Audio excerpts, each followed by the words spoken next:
Herðu, við ætlum að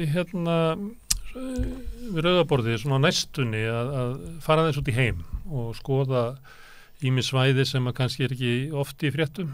Ég mér ekki að fólk til mín og talar Indland og Kína og Afríku fyrir sunnan Sahara og eitthvað fleira. Og við ætlum að byrja núna á því að fara til Suður-Ameríku og til þess að hjálpa okkur að komast allar í þangað er hún hingað komið Hólmfríður Garðarsdóttir. Ég kom með loftbelg. Þakkaði fyrir.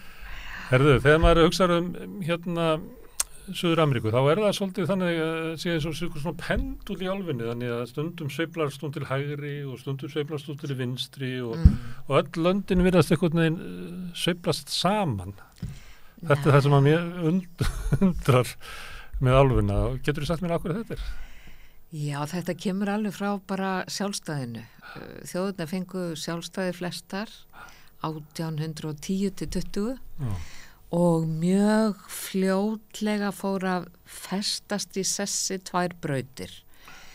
Konservadoris, íhaldsmenn og liberalis sem voru þá konservadoris, voru landeigendur, afkomendur Spánverja, eignafólk og hinir voru liberalis og þegar að svo og þetta eiginlega svona alla 19. öldin er þetta mjög festast í sess og er svona fast skipað. En frjálsenda fólki er það þess að þá fólkið í borgunum, millistéttin í borgunum eða er það verkalýðsbaráttan eða hvað? Já, en verkalýðsbaráttan henni vex ekki fiskunur hrygg fyrir henni upp af 20. aldar og þá kemur þar mjög öflugt þáttaka fólks þar. Liberalis voru líka menntamenn og þetta hugtak intellektual er mjög mikið notað í spænsku, alveg ég og þú værum þar, flokkuðumst einhvern veginn, kennarari, já, bara það að hafa geta gengið í skóla, hafa fengið að læra, kunna einhverja greinar og þú ert ekki endilega að vera háskólamenntaður, heldur hafa grunnmenntun og svoleiðis að og svo auðvitað smá saman eldist þáttakan íhaldsmenn auðvitað líka þeim fjölgaði að því leiti til að það var fleira fólk í öllum löndunum, fjölskylduna þeirra stækkuðu og þú fylgir svolítið þinni fjölskyldu. Svoleiðis að þessar tvær hreyfingar eru alla 20. öldina mjög 19. verða til 20. öldina einhvern veginn að skerpa áherslu sínar. Síðustu 30 árin hafa svo komið upp miklu fleiri flokkar mætti kannski kalla það en samt eru það hreyfingar frekar. Þær snúast málefni, þær snúast ákveðnar áherslur og sumar þessara hreyfinga verða að pólitískum flokkum og hreyfingarnar bjóða líka fram.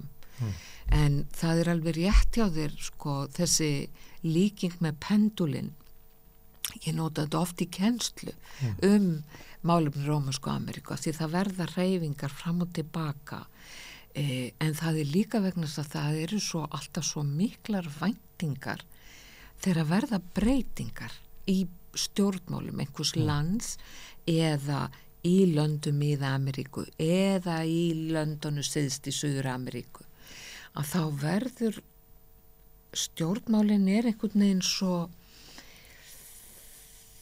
það er svo mikið vænst hvernig segir maður, það er svo mikils vænst af þeim. Maður finnur það bara þegar maður talar við fólk frá Suður- og Mið-Ameríku að það er svo lifandi pólitík, þetta er oft svo líka tengt bara ættarsögunni og það er miklu meira svona fúlt í að tala pólitík við þetta fólk til okkur. Já, en það er náttúrulega líka af því að ég ger ráð fyrir að þú hittir frekar yngra fólk en eldra sem er hér á landi til dæmis þaðan og þessi virka átaka mikla pólitík 20. aldarinnar eru þetta bara hluta þeirra persónusögu og fjölskyldusögu.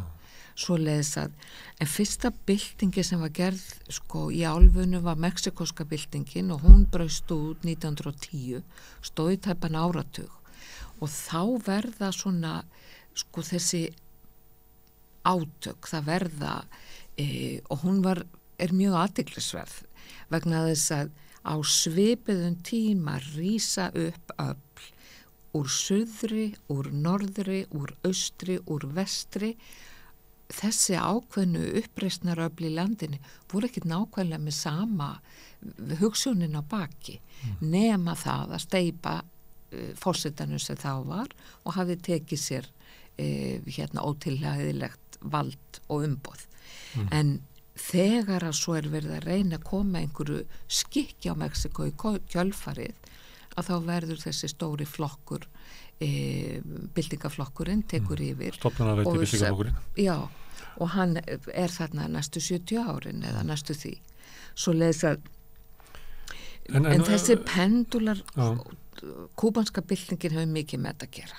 Hún verður 59 og það eiginlega fyrsta skipti sem að þau öfl sem í alvörunni höfðu pólitískar hugmyndir að leiðarljósi, ekki bara setja einhverja stjórn frá, þau ná völdum og þá allt í henn út alla álfuna verða til, voru til hreyfingar en þær setjast allt inn og niður og segja, ups, heyrðu, jú, þetta hægt og hvernig getur við gert þetta hér? Eins og í Argentínu verður til hreyfing í Montoneros sem að var ekki svona fjallabaráttu sveitir eins og var á Kúbu, heldur eru borgar, vopnaðar eða seljur í borgunar, já. Þetta að því að þú tala landaðalinn og fólki sem áttu eigninnar og svo ertu með frjálslynda fólki í borginni og svo vaxandi svona átök. Myndi fólk líta á þetta að við höfðum nýlendu herra og síðan kemur svona innlendur aðall og tekur yfir hans vald, þannig að við erum eiginlega í áframhaldandi svona eins og frelsistríði að ná samfélaginu okkar úr höndum landeigenda. Já, af því að þar er auðurinn og því upplýstara sem fólk verður eða minna kúað eða menntaðra og kannski spilar þetta allt saman og fer þá að setja spurningamerki við, býtu, af hverju er þetta svona, hvað heldur þetta svona áfram? Ef að það fólk sem hér er fætt og hér upp alið heldur áfram þessu sama fyrirkomulagi og nýlenda herrarnir komu með og festu í sessi. Og þannig að ég set stundum upp fyrir nemendum mína töflu yfir allar einræðistjórnir og herforingjastjórnir sem voru í Suður Ameríku á 20. öld og þær eru heldur 17. Þú veist, þannig að þegar að óaldan sem að þetta sjálfsálið, vaxandi sjálfsálið gefur eða veitir að þá kemur herinn að því hann var alla 20. öldina meira og minna í þjónustu þessara íhaldssömu hefðbundnu kallveldis auðvita valdhafa. Svo slaknar á og þá rísit upp og stundum náður árangri og náður að vera gjörnir og það er mikil von að nú sé alltaf verið að kjósa Obama einhvern veginn og svo verður vonbrigðin. Já, en svo er að gerast í Chile núna. Það var náttúrulega kosin þessi ungi maður, bara 20, frekar en 20 og miklar væntingar.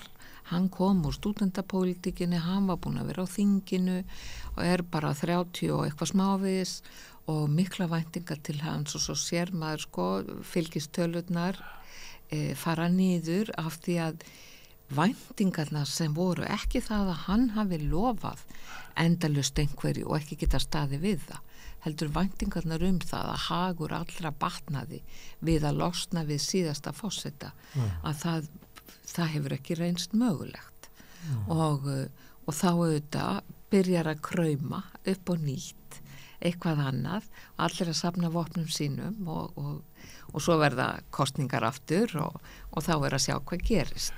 En er þetta eitthvað sérstakt við að sé svona hort til einstaklinga að þeir komi og bjargi þessu eða þetta vegna þess að kannski forsetaembættin eru valdamikil þannig að það skiptir máli og kannski svona skipulögð verkalýðshreyfing og svona skipulögð stjórnmálasamtök eru kannski veigaminni eða? Nei, þau eru það samt ekki. Nei, aldeilis ekki. Verkalýðshreyfingin er mjög öflug í mjög mörgum löndunum og hefur bæði sterka og mikla rödd og hefur svo þennan vettvang sem eru torg og stræti og það eru þeirra svona baráttu völlur.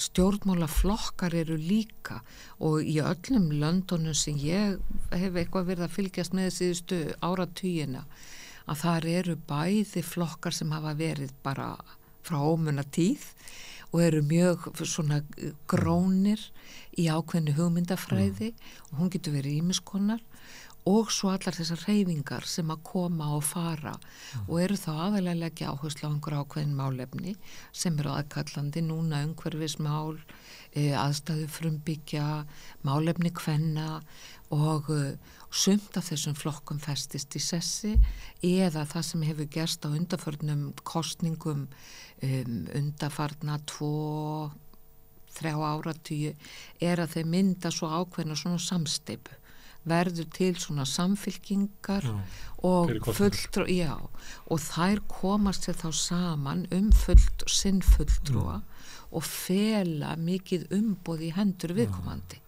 og svo en sá þarf náttúrulega að halda síðan sama kannski frekar svona ósamstæðum hópum og hefur kannski þar leðandi takmarkað umboð þeirra á reynir og lendir í átöku við sitt bakland og og þetta er náttúrulega og líka því það er alltaf svona ekki heift heldur og það getur líka verið gleði en það er mikið lagt í þannig að fólk hrópar og kallar og grípur fram í og lætur í sér heyra og það fer mikið fyrir mörgum og ég var bara í gær að fylgjast með málefnum Perú sem hefur nú verið mjög ábyrrandi í fréttum. Það er aldeilis fólk út á götu. Já, og þar er til að með lætt með hörku.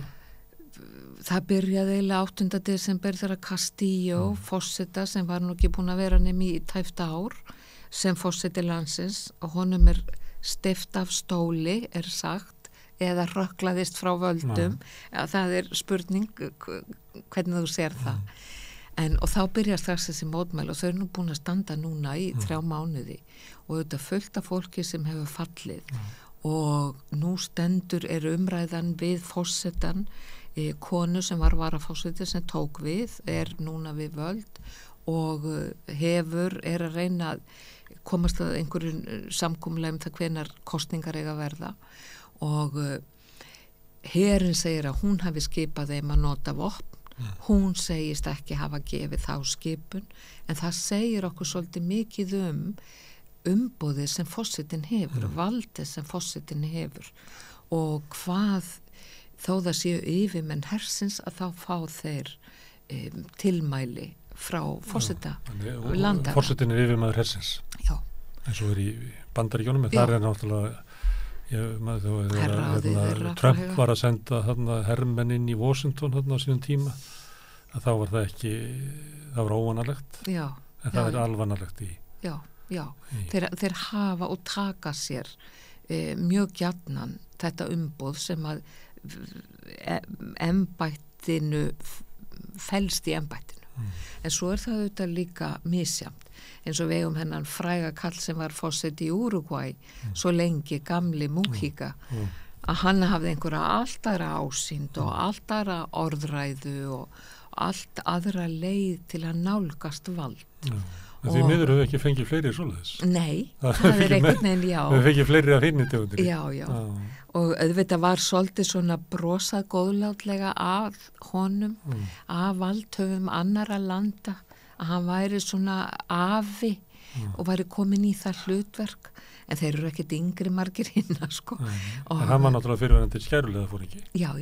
Og byltingamæður? Já, og búin að vera lengi auðvitað að sko reyna að komast að því hvernig er mögulegt að gera þetta. og svo eru þetta Úrugvæ öðruvísi.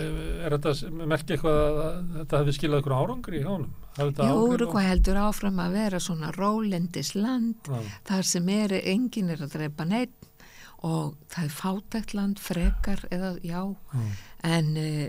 en það ákveðin svona kyrrð í kringum Úrugvæ og það hefur haldist og bara vonandi gerði það af því það nógum að vera í mörgum hinnalandana. En að því að þú búin að fylgjast með þessu í einhver áratugi og hérna nú alltaf þessi róstur og svona en þokast þetta áfram?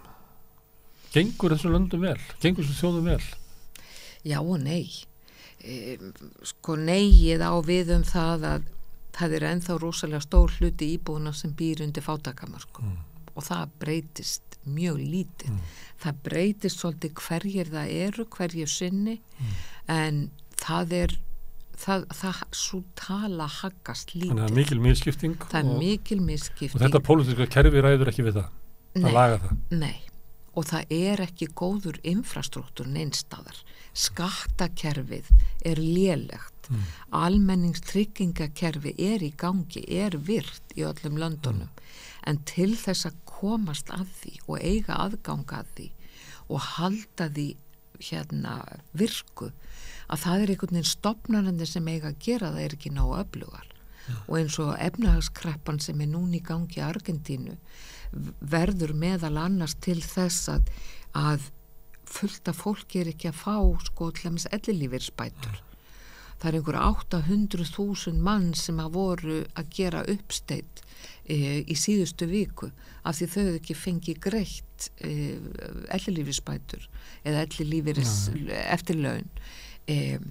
En það bara eins og eftir raun Sovétríkjanna sem hellinga gömlu fólki sem ekki fær framfærslu? Nei, já. Og það líka bara því að skráningakerfið ekki í lagi af því að utanumhaldið ekki í lagi.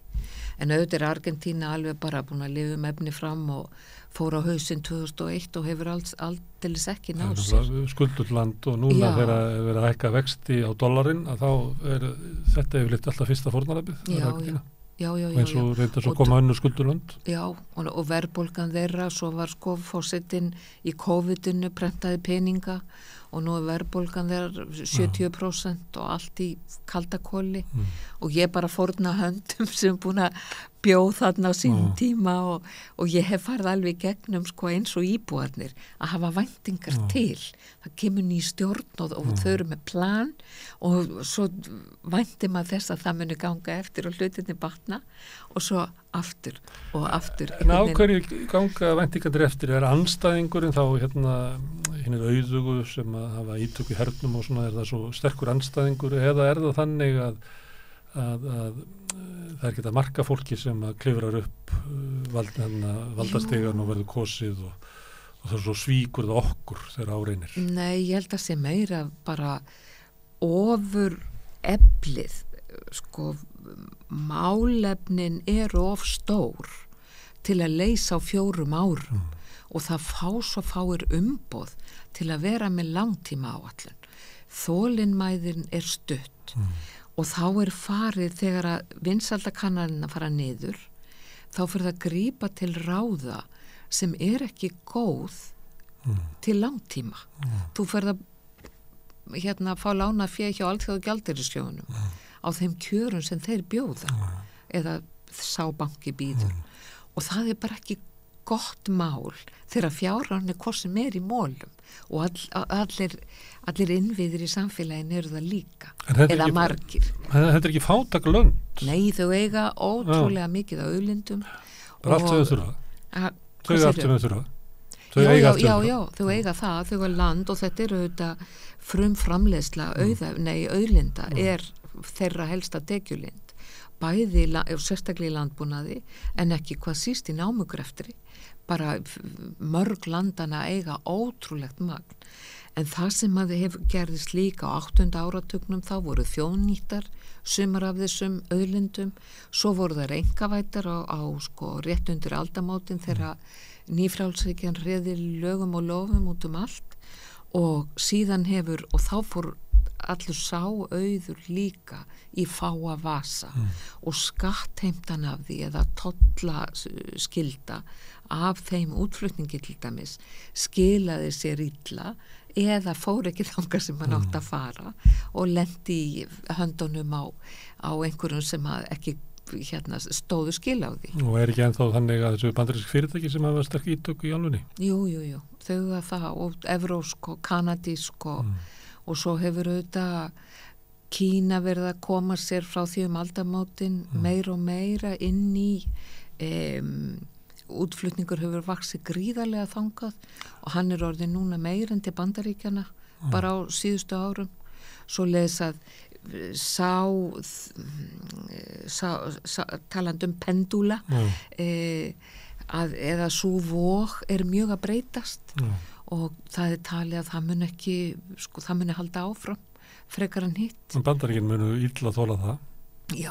Þau eru undirbúið sig undir að gera Kína óvinni sínum. Já, og það mun auðvitað setja Suður-Ameríku vandræðamál eða í einhverja nýja tegund af svona spennitreyju eða pressu. Það vilja margir þarna sem að vilja frekar eiga viðskipti við Kínveri heldur en Bandaríkin. Illa brendað viðskipti við Bandaríkin. Það heyrir maður oft í Afríku að það miklu skárra eiga við Kínverjana heldur en gömlu nýlenduherrana. Já, auðvitað, og Kínverjar auðvitað ekki með sömu, þeir koma með tildulega hreinan skjöld inn. Og þykist bara að vera að gera business, þau eru ekki að segja að þú að stekka millistéttina eða gera þetta.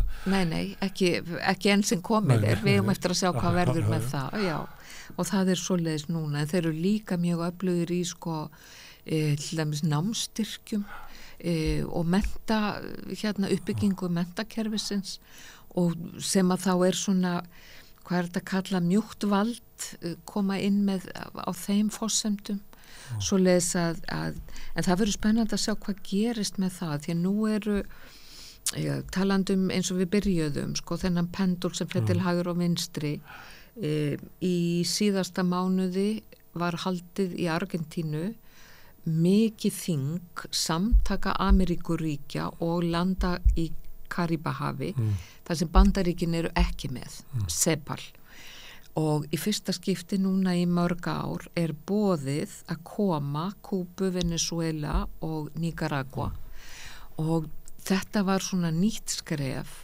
og það voru það áttu mjög frumkvæði nýji fórsetin í Kólumbíu og Obrador í Mexiko sem eru svolítið svona svampar þeir eru báðir svona miðju vinstri menn en ekki þekktir ennþá allavega fyrir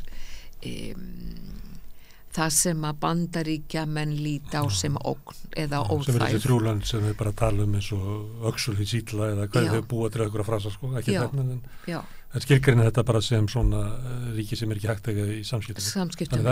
Þannig að Suður-Ameríka er að bjóða að vera með. Þeir voru bjóðum að vera með og þau komu frá Kúbu, fórsetinn og frá Nicaragua, Daniel Ortega fór en Maduro frá Venezuela mætti ekki vegna að það hafði komið upp orðrómur það og enginn veit ennþá hvað til í því að öfga hægri maðurinn Bullrich í Argentínu hafi verið með eða einhverjir á hans nærum áætlanir það að gera árás á lið Maduro. Þannig að Maduro ákvað frá Venezuela fara ekki en senda varaforsetann fyrir sig.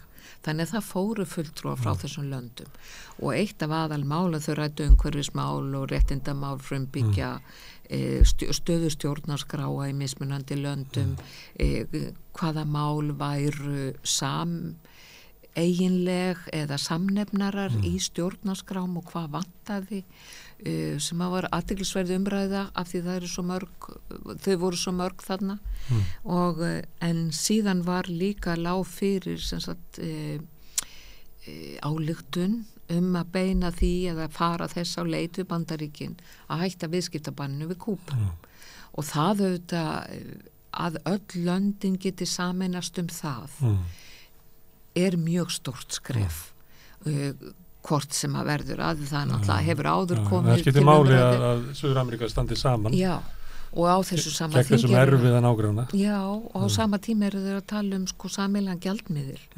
og Lula kom með þessa tillögu og hann kom líka með tillögu friðarumræðanar milli Úkraínu og Rússa, Putin, þannig það verður svoleiðis að það kemur auðvitað og Lula kemur inn í Brasilíu með langa reynslu og mikla reynslu, hundgamall og sjóaður. Þannig að það eru væntingar til hans og hann kemur strax með eitthvað nýtt útspil. Skiptir það máli fyrir stjórnmálafólk í Suður-Ameríku að vera með eitthvað svona pan-suður-ameríska stefnu? Svipað eins og er í Araba-Londonum eins og eða var, það er kannski minna núna, eins og er mikið í Afríku. Já, og þetta er líka minna núna en það er samt svona hugmyndur efnahagsbandalag Vestur-Afríku og fleira og það hefur verið og þetta skiptir máli, þannig að ef þú ert forseti í Brasilíu þá ertu líka utanríkisstefnan þín fyrst og fremst Suður-Ameríku og þú byrjar fyrst þar að ná samstöðu mál sem að þér finnast skipta máli það yrði mjög illa tekið ef Lula hefði farið beint til ég veit ekki hvert Þýskalands til að gera eitthvað fyrir sig eða fyrir Brasilíu að það sé það er mikilvægt og það hafa auðvitað verið Alba er svona viðskiptasamband með Ameríkuríkja Mercosur er viðskiptabandalag Suður-Ameríkuríkja eða syðstu landana þannig það er þegar og það hefur oft verið reynt og auðvitað er þetta eldgömul hugmynd bara úr sjálfstæðisbaráttunni að Suður-Ameríka sé landamærin ekki alltaf einhvern veginn normal sem eru bara landamærin ganga þvert á eitthvað sem áður var eining já, þar fyrir utan sko já, en samt, en við höfum talað mikið misskiptingu auðs og ójöfnuð sem að er eitthvað drifkraftur í stjórnmálunum það er líka frumbyggjar og þeir sem að seinna komu og það er náttúrulega misjæft hvernig og svo er náttúrulega svartir og þeir sem eru Spánverjar sem eru kannski hinum einn þetta er svona ólíkt í Londonum hvort að þetta sé raunverulegt svona pólitískt mál en það er ávið Perú allavega ekki Jú, aldeilis og það ávið mjög mörg lönd og það eru auðvitað misjant hvað sko stór hluti íbúana eru frumbyggjar og það eru tilar hjá Sameinuðu þjóðanna skilgreiningar á því hvað eru frumbyggjar þeir eru taldir vera næstu í 400 milljónir í heiminum flestir í Asíu og Rómönsku Ameríku en Sameinuðu þjóðanna eru uppteknar af því að þeir eru frumbyggjar sem skilgreina sig sem frumbyggja sjálfir og þegar þú ert búin að búa í 500 ár við það að vera litið niður á þig fyrir að vera það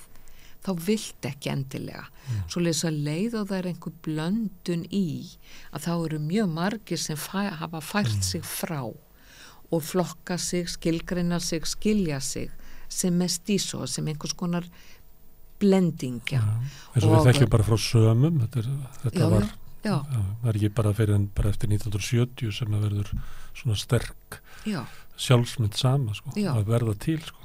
Og það hefur verið svolítið í Rómönsku Ameríku að það er þegar að hvað heitir hann nú sem var forseti Bólivíu þú manst hann og kannski sem misti völdin við eigum að vita þetta en allavega hann er semst fyrsti forseti álfunnar sem er af indjánaættum, frumbyggjaættum sem er kosin forseti í landi þar sem megin þorri íbúin eru frumbyggjar sem er Bólivía og það hafði gríðarleg áhrif hvort sem fólk var með eða móti því sem hann var að gera stofna indjánamálaráðuneyti og breyta mjög samsetningu í stjórnkerfi ríkisins og fjölga fólki af frumbyggjaættum sem að voru gengdu embættum og störfum í þá hins opinbera og það hafði gríðarlega áhrif bæði það og stofnun samtaka sem eru semst frumbyggjar Ameríku frá Alaska og niður úr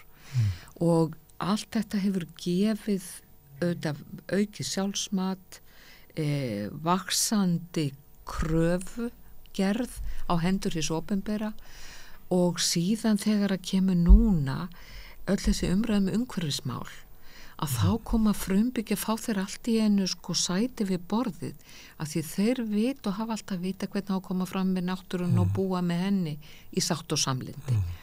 Svoleiðis að þeir núna fá aukið svigrúm, pláss við borðið, við rauða borðið eða einhver önnur borð og þannig að það eflist þeirra svona ásmegin, þeim eflist ásmegin og síðan hafa ég á eina svona uppáhaldsaði frumbyggja samfélag í Ekvador og fyrir því fyrir könnum kona, þar sóttist Esso oljufyrirtækið eftir að fá að grafa, var búið að fá leyfi til þess frá yfirvöldum í höfuborginni, engin viss af því heima fyrir svo mæta bara einhverju trukkar þarna og með græjur og á að fara að gera eitthvað og þau sem sagt slógu skjöld þetta svæði þar sem átt að gera tilraunirnar og réðu svo til sín einhverja og fóru í mál við ríki sem þau unnu.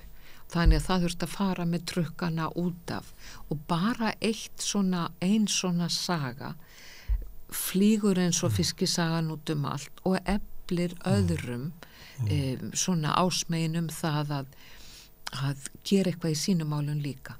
Þannig að þeir verða sko ábrend og eins og í Perú sem þú beindir athygli að í norðri og suðri eru indjánabyggðirnar í Perú, auðvitað líka inn í land og upp í fjöllum og allstaðar, mikið af þeim og Castillo forsetinn sem hrökklaðist frá völdum, hann var frá bara rétt hjá landamærunum í norðri, fátækur barnaskólakennari og verkalýðsleiðtogi og kosinn og væntingar frumbyggja samfélagana til hans voru mjög miklar og svo þegar honum steypt eða hann hrökklast frá völdum að þá eru það þeir svo áberandi í mótmælunum sem hafa staði núna síðustu 3 mánuði og á öllum þessum þar eru konur mjög öflugar auðvitað sko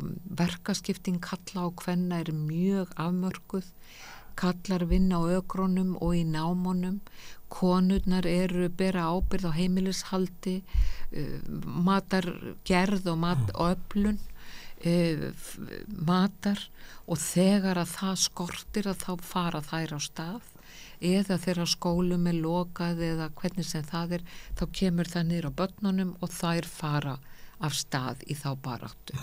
Svo lesa að það ber mjög mikið á konum af indjánaættum í þessari baráttu sem í gangi víða núna. Ég gæti bara komið út mér en það sagt Evo Morales. Auðvitað. En varðandi frumbyggjana, er þetta vald sem þeir eru að fá inn í samfélag, eða svo bara stóra samfélaginu, eða eru þeir svona eins og eyjar þar sem eru að fá rétt yfir sínu gamla landi, svo við þekkjum kannski meira frá sömum, sem baráttan þeir eru ekki raunverulega hluti af pólitík Noregs eða Finnlands, heldur snýstið það að það sé ekki vera að raska ykkur á landinu okkar og við eigum námuréttin og þetta er eiginlega bæði. Þeir hafa mjög víða ráðið ákveðnum svæðum og löndum en eftir því sem hvað segir maður, ásókn í auðlindirnar verður meiri að þá þeim ítt til hliðar og það hefur staðið yfir og stendur enn yfir það átökin sem við heyrum af og andspyrnan af því þau eru eiginlega mjög víða komin út í horn það ekki eftir og núna allaveg það geisa ótrúlega skógareldar í Chile og sem eru bara afsprengja af því að það eru svo miklu þurrkar hitast í þetta sumar sem núna svona aðeins að hægja á sumrinu hefur verið sko mjög erfitt ofboðslega heitt, ofboðslega þurrt og mikið skógarelda það þýðir auðvitað ógn við mikið af þessum samfélögum og þá hrökklastu lengur í burtu. En varðandi þá hina pólitíkina sem átök á milli þeirra sem eiga auðinn og svo frjálslyndaflokksins í borgunum og kannski verkalýðsins. Hvernig meta þau, hvernig fer hérna svona innflytjendapólitíkin saman? Nú ekki alveg sjálfgefið að til dæmis að verkalýðurinn ætti að standa með innflytjendunum. Kannski vil verkalýðurinn bara vera... Innflytjendur meinaru frumbyggjónum? Já, frumbyggjónum. Kannski myndi verkalýðurinn vilja að þeir eru opna náma til þess að við fengjum störf. Hvernig fellur þetta alltaf saman við baráttu hinna fátæku? Nei, ekki endilega. Ekki endilega. En það er samt einhver svona samstaða og ég segi þetta, heyrðu hvernig ég hika af því þetta misjafnt eftir löndum. Þetta mjög misjafnt eftir löndum. Ég að leggja fyrir þig óleysalegar gátur. Já, þetta fyrst að stjórnmálin hafi ekki leyst þetta í löndunum. Það var líka að svara með einu svari yfir ólík svæði og ólík lönd. Já, þetta eru mörg lönd og aðstæðnir eru mismunandi og það er svo misjafnt. Guatemala, Peru og Bolívia eru þau lönd þar sem indíánasamfélögin eru fjölmennust og þar að leiðandi líka öflugust. En á sama tíma eru það í öllum þessum löndum eru þau samt jaðarsamfélög og það er fullt af fólki jafnvel af blönduðum uppruna sem finnst þau tilbaka og barnaleg og einföld og þessi trú á móður jörð og náttúruna og trúarathafnir þeirra sem eru fórnir til náttúrunar, það er gert lítið úr þeim og það gerir landar þeirra líka. En á sama tíma eru hreyfingar innan landana sem að eru í samstarfi með eða við hliðina á og samstíga í baráttunni. Og það oft með í tengslu við náttúruvernd og umhverfismál. Það hefur verið mest áberandi núna undanfarið. Eru náttúruverndarmálin af því að það brennur á það brennur mjög á af því ásóknin, hún bara eykst. Alltaf meira og meiri. Já. Og það þarf að brjóta land. Máttur sem að drífur það áfram verður alltaf meira og meiri. Já. Og það ágengið og það hefur líka komið í þessum auknum samskiptum í Kína. Kína er að biðja Rómönsku Ameríkum að rækta ákveðna tegundir af grænmeti og ávöxtum eða gróðri frekar og það þarf að ryðja skóga til þess alveg eins og þurfti og þarf við maís fyrir beljurnar handa í kjötið handa okkur. Svoleiðis að þetta svona ýtist alltaf út á jaðar og þetta fólk hefur ýst með eða hörfað með náttúrunni en smá saman er að koma svona andspyrna við það og hún fyrir þetta ekki þegjandi og hljóðalaust fram, aldeilis ekki. Hólfríður, takk fyrir að koma hingað og spjalla við okkur Suður Ameríku. Bara mér var ánægjan.